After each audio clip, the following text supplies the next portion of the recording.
ગુજરાતના તત્કાલીન મુખ્યમંત્રી અને ભારતના વડાપ્રધાન નરેન્દ્રભાઈ મોદીના સ્વપ્નોને સાર્થક કરવાના હેતુસર ગુજરાતના યુવાનોમાં રહેલી આધાર શક્તિને ખીલવવા અને તે શક્તિને બહાર લાવવા ખેલ મહાકુંભ 2ની શરૂઆત કરવામાં આવી છે।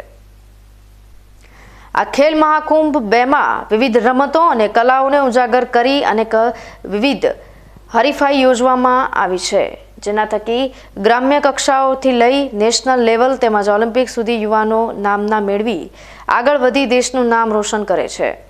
ત્યારે આજે ડીસા સ્પોર્ટ્સ ક્લબ ખાતે ભાઈઓની વોલીબોલ સ્પર્ધા યોજાઈ હતી, જેમાં under 11, under 14, under 17, open age તેમજ 40 વર્ષથી ઉપરના કુલ 156 સ્પર્ધકોએ ભાગ લીધો હતો। આ ખેલ મહાકુંભ 2નું સ્પોર્ટ્સ ક્લબના યજમાન પદે સુંદર આયોજન કરવામાં આવ્યું હતું।